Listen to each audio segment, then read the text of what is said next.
नमस्कार. श्यामच्या या कथासंग्रहातील आजची आपली कथा रात्र 37वी. अब्रूचे धिंडवडे. श्यामने आरंभ केला. शेवटी आमच्यावर मारवाड्याने फिर्याद करण्याचे ठरवले. कोर्टात फिर्याद दाखल झाली. व्याज व मुद्दल मिळून 4,000ची त्याने फिर्याद दिली. दावा सुरू झाला. कोर्टात सावकाराचे देणे योग्य ठरले व सारी होती नव्हती ती मिळकत जप्त करून तिचा लिलाव व्हावा असा निकाल देण्यात आला. त्या दिवशी गावात दौंडी पेटली जाणार होती. आईला 2 दिवस एक घासही गेला नाही. डोळ्याला डोळा लागला नाही. आई जगदंबे, शेवटी या डोळ्यादेखत अब्रूचे धिंडवडे होणार ना? या कानांनी ती दृष्ट दवंडी ऐकावायची. माझे प्राण ने ना ग आई. आई, नको हा जीव, अशी ती प्रार्थना करत होती. पुरुषोत्तम शाळेत गेला होता. घरी आईला खूप ताप भरून आला व ती अंथरुणावर पडली. ती तळमळत होती व रडत होती. सकाळी 9 वाजायची वेळ होती. महार ढोलके घेऊन गावात दवंडी देत होता.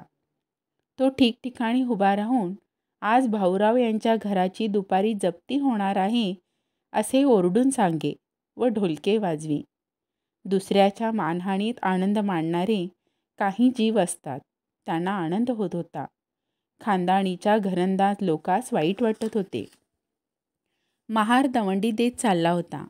शाळेजवळ येऊन त्याने ढोलके वाजवले. सारी मुले ऐकू लागली. त्याने दवंडी दिली व पुढे गेला. माझ्या भावाला मुले चिडवू लागली. पोरं त्या दौंडीची नक्कल करीत व माझ्या भावाच्या पाठीस लागत. पुरुषाच्या घराची जप्ती होणार ढुमढुमढुम असे ती म्हणत व पुरुषोत्तम रडू लागे. त्याच्या डोळ्यातून अश्रू येऊ लागले. तो मास्तरांजवळ गेला आणि म्हणाला, मी घरी जाऊ का?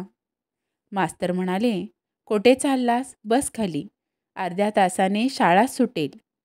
मास्तरांना त्या लहान भावाच्या हृदयाची कालवा कालव समजली का नाही? 10 वाजले. शाळा सुटली.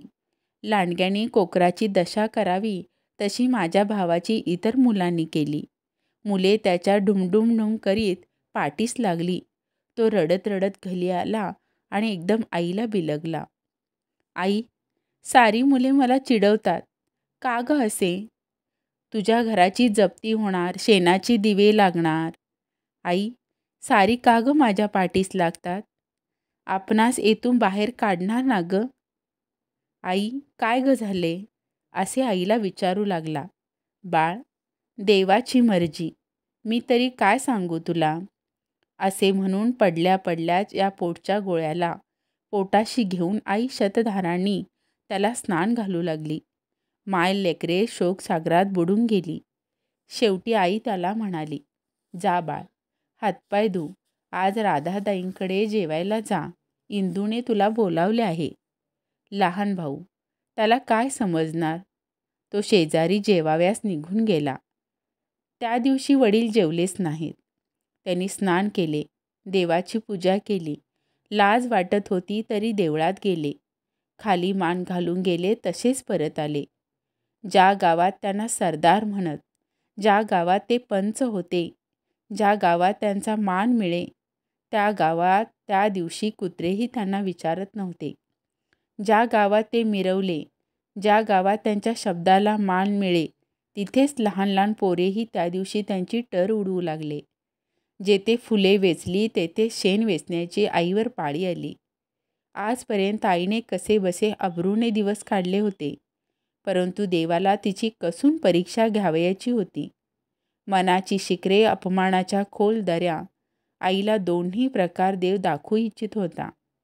संपूर्ण सुख व संपूर्ण दुःख दोन्ही कळली पाहिजेत. अमावस्या व पौर्णिमा दोन्हीचे दर्शन झाले पाहिजे.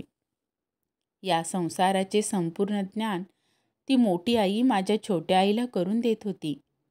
दुपारी पोलीस, कारकून, तलाठी, सावकार, साक्षीदार आमच्या घरी आले.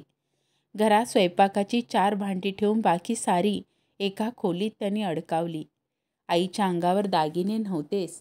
मणी, मंगळसूत्र काय ते राहिले होते. होते नव्हते ते त्या खोलीत टाकून त्याला सावकाराने कुलूप लावले, सील केले. आम्हाला राहाव्याला 2 खोल्या मोठ्या कृपेने देण्यात आल्या. ती मंडळी निघून गेली. आई इतका वेळ उभी होती. केळीप्रमाणे ती थरथर कापत होती. अंगात ताप व आत मनस्ताप. आतून बाहेरून ती भाजून निघत होती. मंडळी निघून जातात आई धाडकन खाली पडली. आई, आई असे करत पुरुषोत्तम रडू लागला. वडील आईजवळ गेले. तिला अंथरुणावर ठेवण्यात आले. थोड्या वेळाने आईला शुद्ध आली व म्हणाली, ज्याला भीत होते तेच शेवटी झाले. आता जगणे आणि मरणे सारखेच आहे.